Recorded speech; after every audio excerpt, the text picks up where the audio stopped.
आज हम देखेंगे संख्याओं के व्यापक रूप से संबंधित कुछ और उदाहरण।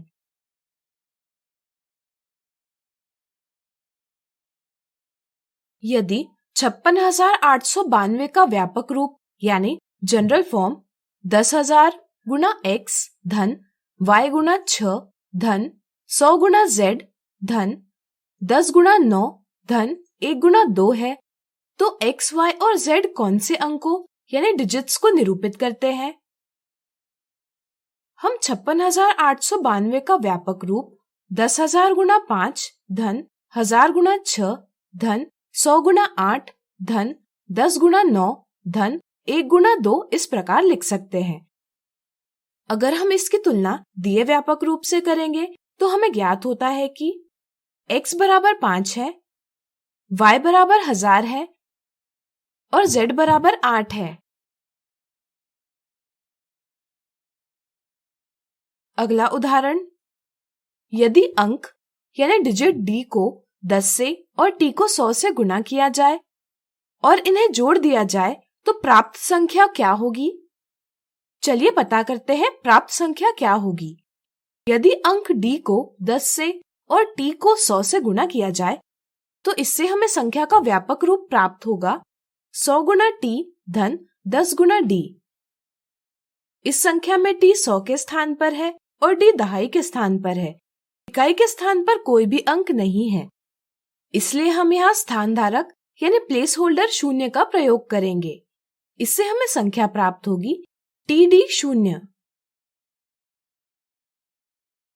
अगला उदाहरण, 2 अंकों की संख्या के अंकों का योग 11 है। यदि उसके अंकों को परस्पर बदलकर प्राप्त संख्या से उसे घटाया जाए तो परिणाम 27 प्राप्त होता है। ज्ञात कीजिए वह संख्या कौन सी है। मान लीजिए 2 अंकों की संख्या AB है, जिसमें A दहाई का अंक है और B इकाई का अंक है। चूंकि दोनों अंकों का योग 11 है, इसलिए हम कह सकते हैं कि A धन B बराबर 11। इसे हम समीकरण यानी इक्वेशन 1 मानेंगे। अगर हम AB के अंकों को परस्पर बदले तो हमें संख्या प्राप्त होगी BA।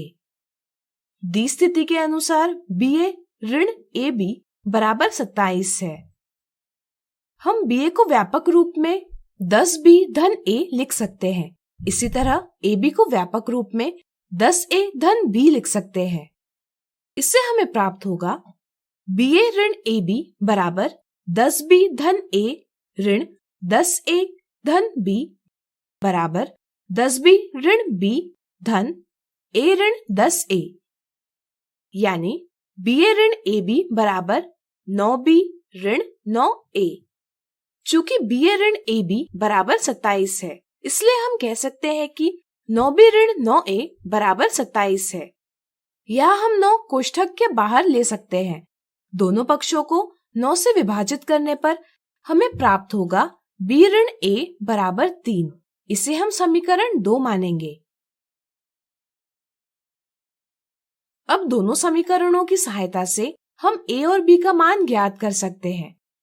चूंकि B ऋण A बराबर 3 को ही हम B बराबर A धन 3 लिख सकते हैं।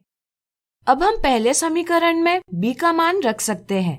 इससे हमें प्राप्त होगा A धन कोष्ठक में A धन 3 बराबर 11, यानी कि 2A धन 3 बराबर 11, यानी 2A बराबर 11 ऋण 3 बराबर 8, यानी A बराबर 8 विभाजित 2, यानी A बराबर 4।